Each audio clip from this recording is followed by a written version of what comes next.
Hello everyone, myself Dr. Manjula SV, Assistant Professor of Sociology, Government First Grade College, Varthur, Bangalore North University.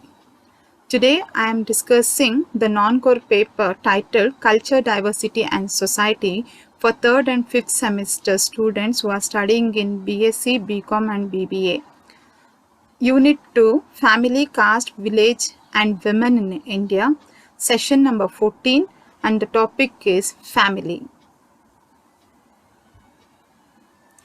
The objectives of this session is to know the concept of family as a primary institution, to know the meaning and definitions of family, to know the characteristics of family, and to know the functions of family. Family as a basic institution of Indian society. Man's social life begins with the family. It is the first social environment to which a child is exposed. Family occupies the central position in the social system. The social system is virtually built in family units. This holds true in all the cases of all the societies, including the Indian society also. As we know that family is a basic social institution in the Indian society, it is the most important primary group and inevitable part of the human society. It is built around the needs of human beings to regularize sexual behavior and protect and nurture the young ones. It is associated with emotional issues such as love, marriage, home, and childbearing. It is the family that gives identity, status, and very name to every individual. Here we can see that family is a basic institution. An individual, after taking his birth, family is the first institution where it takes care of every child. It guides the child, it gives love, it takes care of each and every aspect of the growth of the child. So, family is a basic social institution where the people share all kind of emotional feelings. Now let us look into meaning and definitions of family. The word family is derived from the Latin word famulus, which means a servant.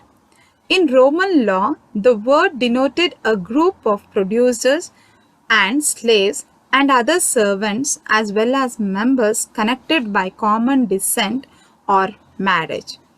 Thus, originally, family consisted of a man and a woman with a child or children and servants. Here, the word descent refers to the origin or a background of a person in terms of family or nationality.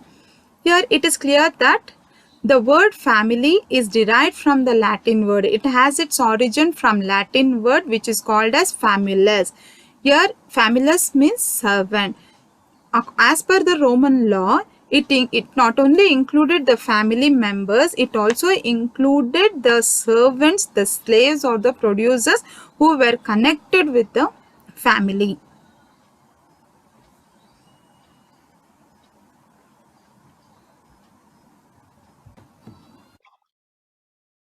Now let us look into the definitions of family. According to Burgess and Locke, family is a group of persons united by the ties of marriage, blood, adoption, consulting a single household, interacting and intercommunicating with each other in their respective social roles as husband, wife, father, son, daughter, brother, and sister, creating a common culture. According to Burgess and Locke, here we can understand that the different peoples are united, are bonded together. The criteria for bondage here is the marriage. Due to marriage, the people unite together. Due to the blood relations, the people unite together. And sometimes we can look into the adoption also, where we find a single household interacting and communicating with each other for their respective roles, as each individual plays a different roles based on their status. Their status may be as a husband, wife, father, son, daughter, brother, sister, and etc. And Sumner and Keller defines family as a miniature social organization including at least two generations and is characteristically formed upon and blood-borne. Here it is clear that it is a social organization because it acts as a primary institution. Here it includes at least two generations. That is, it might be father and parents, father, mother and their children. Father, mother becomes a primary generation and the next is followed by the children. Here it is clearly formed that the two generations of people living together, they are born by the blood relation. So, family is a miniature of social organization. Next definition, according to M.F. Nimkov, family is a more or less durable association of husband and wife with or without child, or of a man or a woman alone with children. Here Nimkov addresses that family is more or less durable association. Here once the family is bonded, it is almost durable one until and unless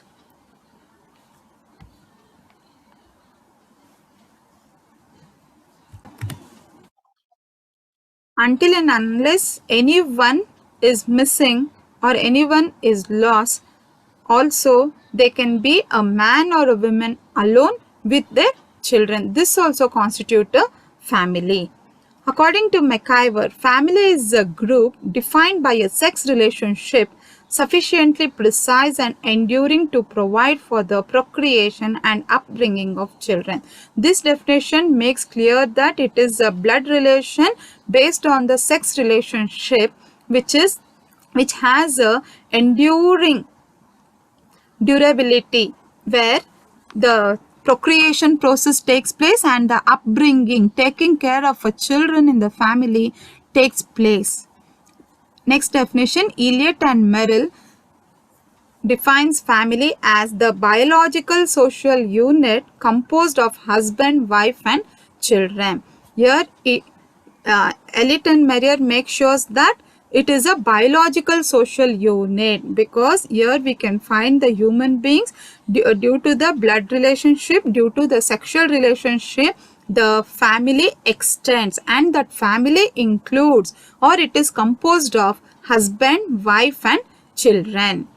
According to Green, family is the institutionalized social group charged with duty of population replacement. Here Green is of the opinion that it is an institutionalized social group because an institution is an organization founded for a particular reason with certain laws, rules and regulations, and this institutional social group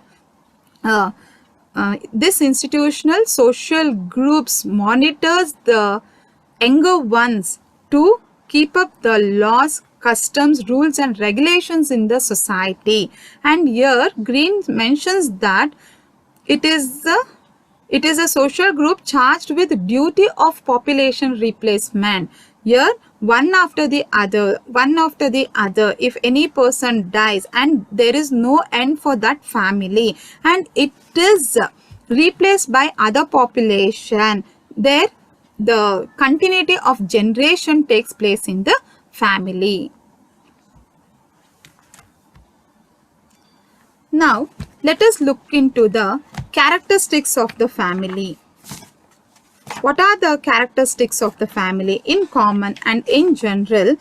The characteristics of the family are, here we can see that McIver and Page in the book Society have mentioned the general characteristics of the family. First characteristics, a mating relationship or the selection of mates. Here parents and the family members takes initiative in selecting suitable life partners for their children, or the choice may be given to the individuals to take decision. Here either male or a female can select their mates due to the orders of the parents, or individually the children can have the freedom to take a decision in the selection of the mates. This is also a characteristics of the family. Next, we can see that it is a form of marriage. Mating relationship is established through the institution of marriage. It is the marriage which provides the stamp of approval for this mating relationship.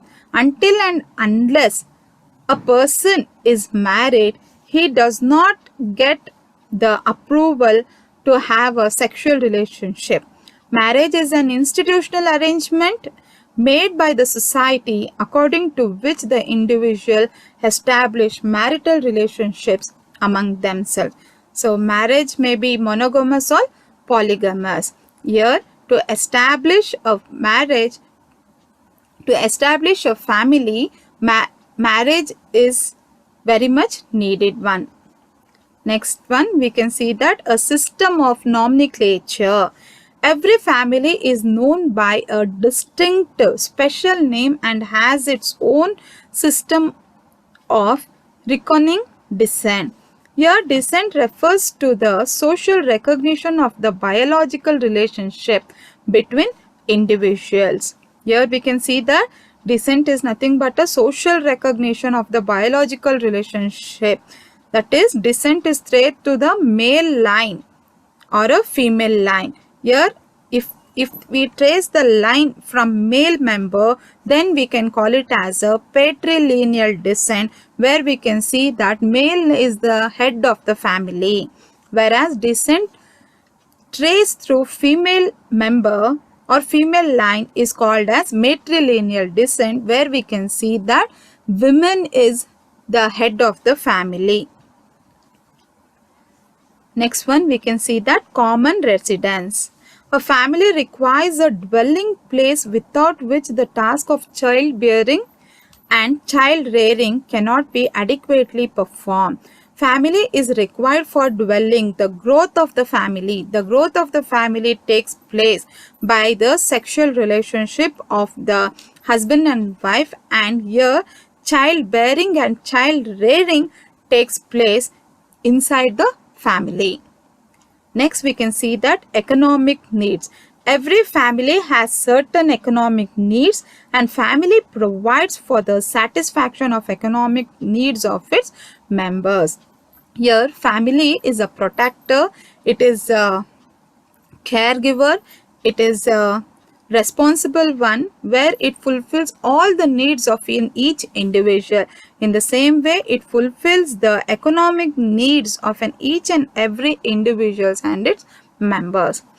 Next one, universality. As family is the most permanent and pervasive social institution, it is found in almost all the societies, both large and small, primitive and civilized society, ancient and modern society. No culture or society seems to have existed without some form of family organization. Each and every societies had their own families in different forms. Next point is emotional basis. Family is based on the bondage of emotions and sentiments. It is based on our impulses of mating, procreation, and parental care. It is built upon sentiments of love, affection, sympathy, cooperation, and friendship. Next point, permanence. Family is a permanent institution. One family gives rise to several others. A family is never dissolved. It is a continuation process and the members are replaced by one another. So, we can see the permanence of the family. Now, let us look into the functions of family. What are the functions? What are the responsibilities of the family? The family, being at the root of the society, performs basic functions. It is the basis of culture. Man's culture would completely disappear without the familiar concepts of father, mother, brother, and sister who are derived from family. Family as a social institution performs several functions. There are various opinions regarding the functions of the family. McIver has given an exhaustive list of functions of family. He divides the functions of family into two main categories. One is essential or primary functions and the another one is non-essential or secondary functions. When we look into the essential functions, here we have satisfaction of sex need.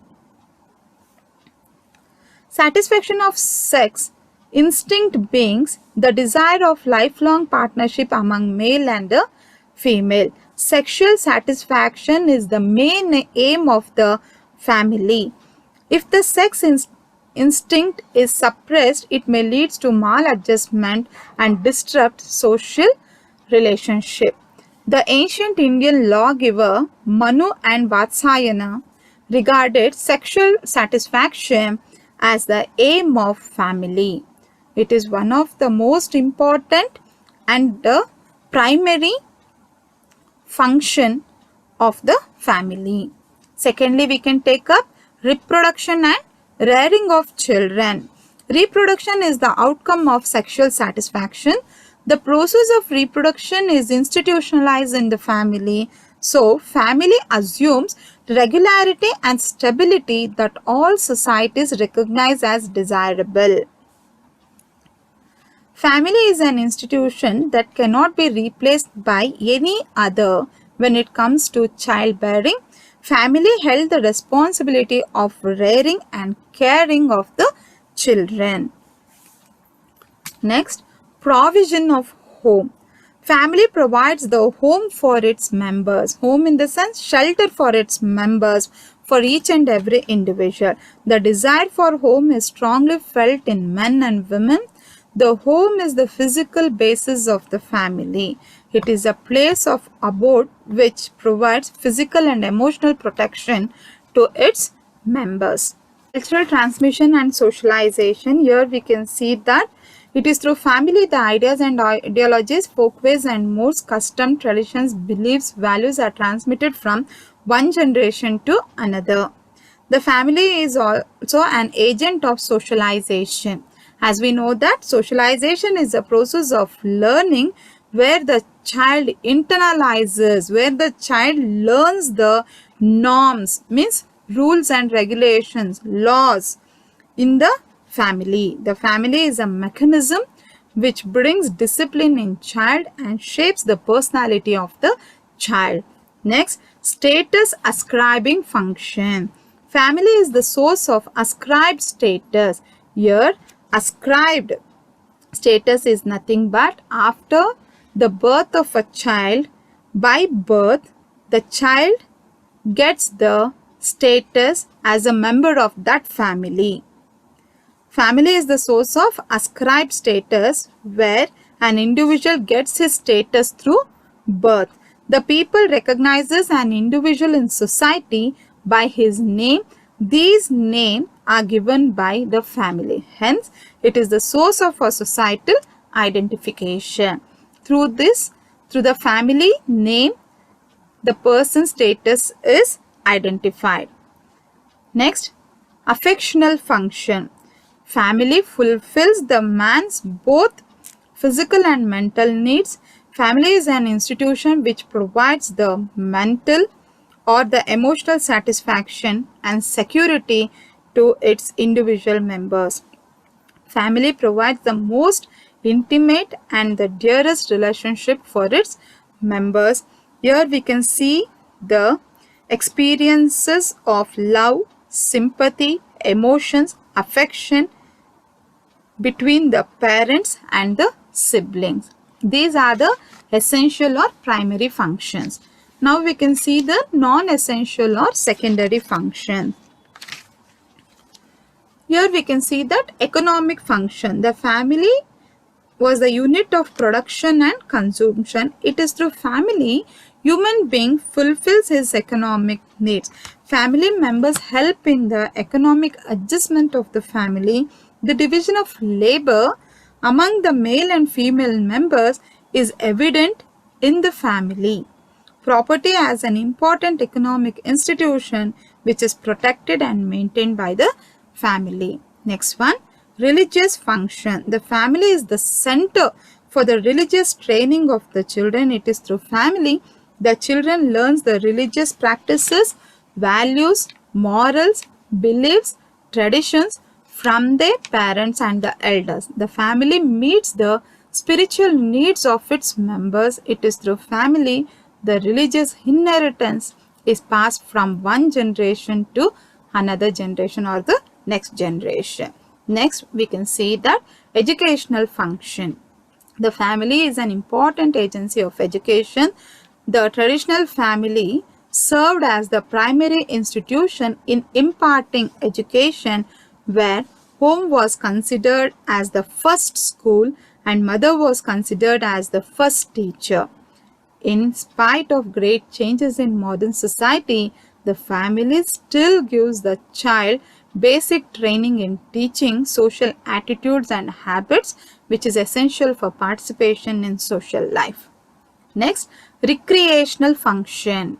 The family provides a recreation for its members.